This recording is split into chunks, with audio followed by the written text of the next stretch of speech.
Benih unggul tanaman kelapa sebaiknya diperoleh dari kebun induk varietas unggul yang sudah terbukti keunggulannya.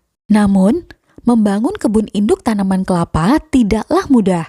Perlu luasan minimal tertentu agar memperoleh benih yang berkualitas. Kalau kita lihat peraturan yang berlaku, kebun induk tanaman kelapa minimal ditanam di lahan seluas 1 hektar. Mengapa harus seluas itu? Kalau luas 1 hektar ini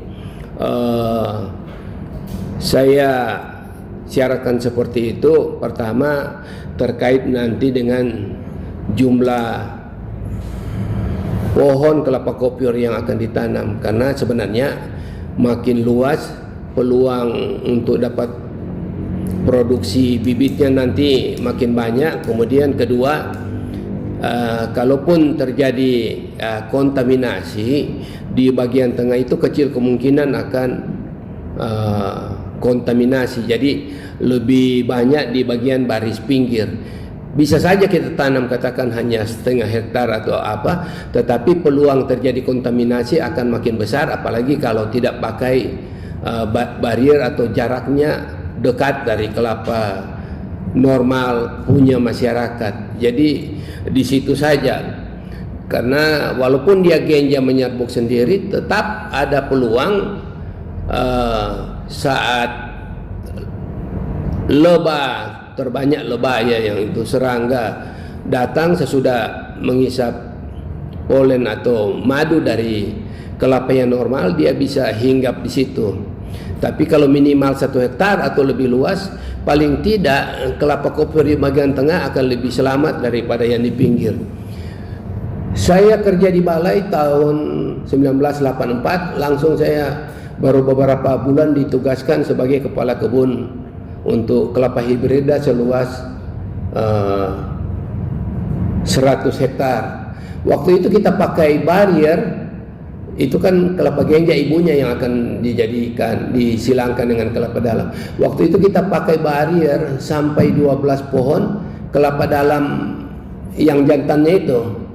Dan ada peneliti dari Jogja, saya tidak tahu namanya, cuma senior-senior saya bilang seperti itu, bahwa hasil penelitian beliau, lebah itu tidak akan loncat. Artinya kalau dia dari luar, 4 baris dari kelapa itu dia akan singgah, sehingga kalau dipakai 12 baris barrier kelapa dalam, kelapa genjanya aman dari kontaminasi. Itu yang saya dapat dari senior-senior saya dulu, sehingga kenapa pakai barrier kelapa dalam 12. Kalau tidak pakai barrier seperti ini, disampaikan juga tanam pohon bambu. Memang tidak dirinci pohon bambu yang mana, tetapi di kebun kita banyak yang bambu pagar itu yang dipakai.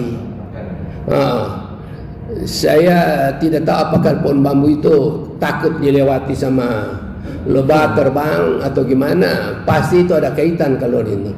Jadi seperti itu saya jawab juga yang pertanyaan tentang Bari tadi, kenapa harus bambu. Dan kita kan sudah bisa lihat yang hasil pengamatannya Prof. Sisunandar, memang nyata sekali kan, ada kelapa rakyat sekitar situ dan yang jaraknya 1 kilo hasilnya berbeda.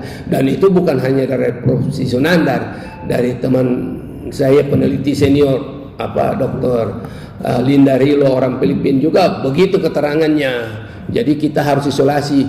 Dan saya sampaikan tadi kenapa negara Filipina, pengusaha Filipina, dia import benih makapuno dari Filipina itu 10.000 pohon. Dia sengaja pilih pulau yang terisolasi dan tidak ada kelapa lain, dia tanam di situ. Jadi kecil kemungkinan kan akan kontaminasi karena hanya kelapa makapuno di satu pulau itu.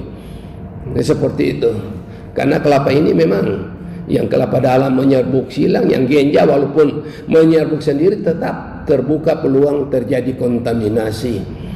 Semoga bermanfaat dan jumpa kembali di video selanjutnya.